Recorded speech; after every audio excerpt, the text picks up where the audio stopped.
कानपुर शहर में नेहा नाम की लड़की अपने चाचा चाची के साथ रहती थी।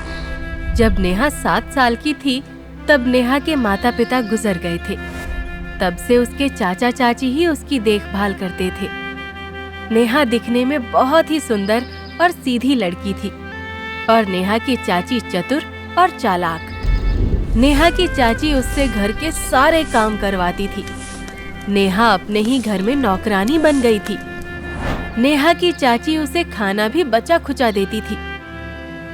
इतना सब होने के बाद भी नेहा खुश रहने की कोशिश करती थी। नेहा की चाची ने बड़े बड़े घर की औरतों को अपना दोस्त बना रखा था, जिससे उनका सोसाइटी में नाम बने। एक दिन नेहा की चाची ने अपने घर पर किट्टी पार्टी रखी थी। नेहा सबको वहां जूस के ग्लास दे रही थी।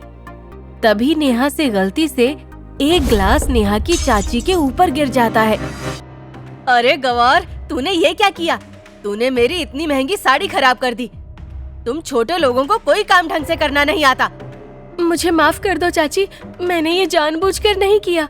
वहाँ पर बैठी औरतें नेहा के मुंह से चाची नाम सुनकर हैरान हो जाती हैं, क्योंकि उन सबको लग रहा था कि नेहा उसके घर की नौकरानी है। नेहा की चाची ये देखकर बहुत शर्मिंदा हो जाती है। मैं तेरी कोई चाची वाची नहीं हूँ। चल अब ये सब साफ कर और इस कमरे से बाहर निकल जा। जब नेहा की चाची की किटी पार्टी खत्म हो जाती है तो नेहा की चाची उसे बहुत डांटती है। तूने मेरे दोस्तों के बीच में इतनी बेइज्जती करवा दी।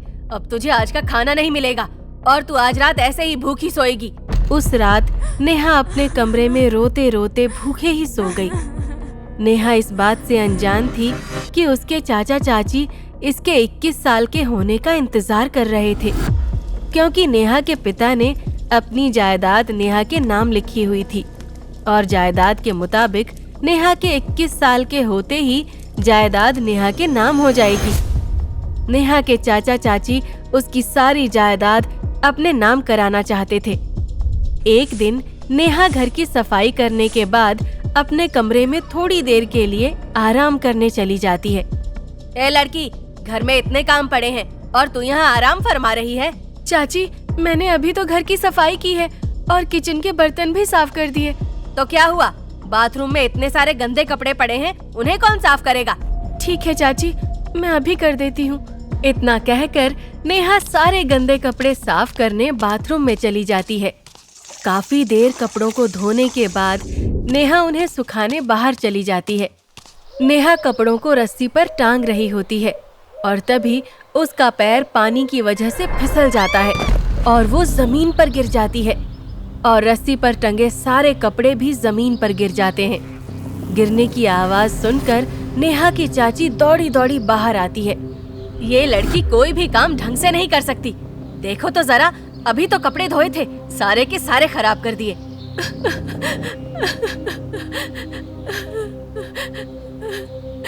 चाची, एक तो मुझे चोट लग गई। मेरी चिंता करने के बजाय आप मुझे कपड़ों के लिए डांट रही हैं। अब उल्टे काम करेगी तो डांट ही खाएगी। और मैं तो कहती हूँ अच्छा ही हुआ तेरे साथ। इतना कहकर नेहा की चाची वहाँ से चली जाती है। इतने में नेहा के चाचा वहाँ आ जाते हैं। नेहा को रोता देख वो उसके पास आते हैं और नेहा को उसके कमरे में ले जाते हैं। बेटा, तू रो मत। ये ले, अपनी चोट पर ये दवाई लगा लेना। तुझे पता तो है अपनी चाची का, उनकी बातों का तू बुरा मत माना कर। अरे भाग्यवान, तुम नेहा पर इतना गुस्सा क्यों होती हो? गुस्सा तो होऊंगी ही, इसकी हरकतें ही ऐसी हैं। मुझे वो लड़की अपने घर में बिल्कुल भी पसंद नहीं। मैं तुम्हारी बातें समझ रहा हूँ, मगर उसको तुम्हारी बातों का जरा भी बुरा लग गया और वो घर छोड़कर चली गई तो हमारे इतने साल का सब्र मिट्टी में मिल जाएगा। बस कुछ महीने ही तो बचे हैं उसका 21वां जन्मदिन आने में। उसके बाद चाहे तो तुम उसके साथ जो मर्जी करना। उस दिन के बाद से नेहा की चाची का बर्ताव उसके प्रति बदल गया था। वो उसे रोज नए नए पकवान बनाकर खिलाने लगी। नेहा को अपनी चाची का इतना बदला हुआ बर्ताव देखकर आश्चर्य हो रहा था, मगर नेहा को क्या पता था कि कुछ दिनों के बाद उसके जन्मदिन पर उसके साथ क्या होने वाला है। और वो दिन आ गया जब नेहा 21 साल की हो गई थी। नेहा के चाचा चाची चालाकी से घर के कागजात पर नेहा के साइन ले लेते हैं और वो घर उनके नाम हो जाता है। जायदाद नाम होते ही नेहा की चाची उसे धक्के मारकर घर से बाहर निकाल देती है। नेहा अपने घर से चलते चलते बहुत दूर आ जाती है और एक मंदिर की सीढ़ियों पर बैठ जाती है। भगवान जी, क्या मैं इतनी बुरी हूँ? पहले मेरे माता पिता छोड़कर चले गए और अब मेरे चाचा चाची ने भी मुझे घर से निकाल दिया। ये सब मेरे साथ ही क्यों हो रहा है? नेहा रोते रोते उस मंदिर की सीढ़ियों पर ही सो जाती है। अगले दिन एक बड़ा बिजनेसमैन आदमी जिसका नाम था राज मल्होत्रा, वो अपनी कार से उतरता है और मंदिर में दर्शन करने जाता है। जब वो मंदिर से बाहर निकलता है तो वो नेहा को सीढ़ियों पर बैठा देखता है। क्या हुआ बेटा, तुम क्यों रो रही हो?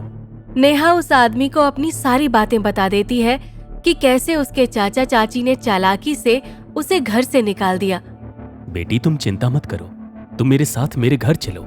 नहीं सर, अगर आप मुझ पर तरस खाकर मुझे अपने साथ लेकर जा रहे हैं तो मैं आपके साथ नहीं जाऊंगी। मैं घर के सारे काम कर लेती हूँ। मैं आपके घर की साफ सफाई, झाड़ू पोछा और बर्तन भी साफ कर दूंगी। आपको मेरी मदद करनी है तो मुझे कहीं काम पर लगा दीजिए। ठीक है, तुम मेरे साथ मेरे घर चलो। नेहा राज मल्होत्रा के साथ उसके घर चली जाती है। जब नेहा उसके घर जाती है तो नेहा की आंखें खुली की खुली रह जाती हैं। उनका घर बहुत ही बड़ा और आलीशान था। ये घर कितना बड़ा है! जितना इस घर का एक रूम है उतना तो हमारा घर था।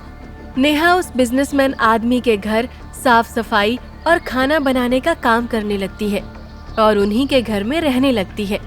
वहाँ काम करते करते नेहा को काफी समय हो गया था। बिजनेसमैन राज मल्होत्रा का एक बेटा भी था, मोहित मल्होत्रा। वो अपने कॉलेज की पढ़ाई पूरी करने दिल्ली गया हुआ था। उसकी पढ़ाई पूरी होने के बाद वो अपने घर आता है। वहीं पर रुको, मैंने अभी सारे घर में पोछा लगाया है, आपने फिर से गंदा कर दिया। चलो अब गेट से बाहर जाकर अपने जूते निकाल कर आओ। मोहित जब नेहा को पहली बार देखता है तो उसकी सुंदरता को देखता ही रह जाता है। अरे, आपको सुनाई नहीं दे रहा क्या? मैंने कहा बाहर निकालो। वेट, बट तुम कौन हो? मैंने तो तुम्हें पहले यहाँ कभी नहीं देखा। डैड, कहाँ हो? जल्दी यहाँ आओ। देखो तो डैड, ये लड़की मुझे बिना बात के ही सुना रही है। कौन है ये लड़की? अरे वाह मोहित बेटा, तू आ भी गया। तूने तो मुझे सरप्राइज दे दिया। नेहा बेटी, यही तो है मोहित, मेरा बेटा, जिसके बारे में मैं तुम्हें बताया करता था। सॉरी, मुझे पता नहीं था कि आप ही मोहित सर हैं। मुझे माफ कर दीजिए। अरे मैं इस बात का बुरा माना ही नहीं, तो सॉरी किस बात का? और मेरा नाम मोहित है, मोहित सर नहीं। तुम मुझे मोहित नाम से भी बुला सकती हो। मोहित घर पर आते ही अपने डैड का बिजनेस संभालने लगता है। कुछ ही दिनों में नेहा और मोहित घुल मिल जाते हैं और दोनों अच्छे दोस्त बन जाते हैं। मोहित सर, गेस करो कि आज खाने में क्या बना होगा? एक तो मुझे अब मोहित सर बुलाना बंद करो। मेरा नाम मोहित है, कितनी बार कहा है मैंने तुम्हें। और खाने की खुशबू तो बहुत अच्छी आ रही है, पर क्या बना होगा पता नहीं। मोहित जी, आज मैंने आपकी फेवरेट मटर मशरूम की सब्जी बनाई है। अरे वाह, सच में? आज तो खाने में मजा आएगा। मगर एक सेकंड, तुम्हें किसने बताया कि ये मेरी फेवरेट सब्जी है? डैड, आप क्या नेहा को मेरी सारी बातें बता देते हो? नहीं बेटा नहीं, बेटी ही पूछ रही थी कि मोहित को खाने में क्या पसंद है, तो मैंने बता दिया। नेहा भी उनके परिवार में घुल मिल गई थी। नेहा और मोहित की दोस्ती धीरे धीरे प्यार में बदल जाती है और मोहित नेहा से शादी करने का मन बना लेता है। डैड, मुझे आपसे कुछ जरूरी बात करनी है। हाँ, बताओ, क्या जरूरी बात है? डैड, मुझे नेहा पसंद है और मैं उससे शादी करना चाहता हूँ। क्या मोहित, तुम्हारा कुछ दिमाग खराब हो गया है? मैं एक नौकरानी से अपने बेटे की शादी कराऊंगा? अरे ये दुनिया वाले क्या कहेंगे हमारे बारे में? डैड, आपने ही तो बचपन में मुझे समझाया था ना कि कोई इंसान छोटा या बड़ा नहीं होता, तो आप कब से ये बातें सोचने लगे? और दुनिया वाले क्या कहेंगे, मुझे इस बात से कोई मतलब नहीं। मुझे तो मतलब है आपसे कि आप हमारे बारे में क्या सोचते हो। राज मल्होत्रा अपने बेटे मोहित की बातें सुनकर सोच में पड़ जाता है। ठीक है बेटा, मैं तुम दोनों की शादी के लिए तैयार हूं। और बेटा मोहित, मुझे तुझ पर नाज है कि तुम्हारी सोच इतनी अच्छी है।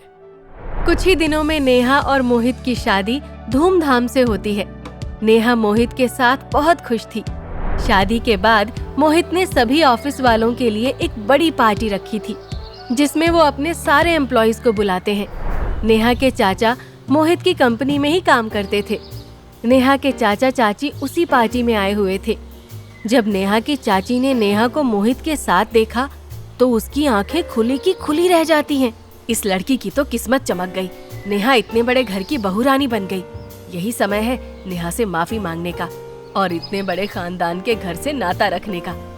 ये देखकर नेहा की चाची और चाचा नेहा के पास उसे बधाई देने जाते हैं। बधाई हो बेटी तुम्हारी शादी के लिए। और नेहा बेटी, हो सके तो हमें माफ कर देना। मैं जानती हूँ हम माफी के लायक नहीं हैं। हो सके तो मुझे अपनी माँ समझकर ही माफ कर देना। नहीं चाची, आप मेरे आगे ऐसे हाथ मत जोड़िए। आप मुझसे बड़ी हैं। ठीक है, मैंने आप लोगों को माफ कर दिया। तुम दोनों की जोड़ी हमेशा ऐसे ही बनी रहे।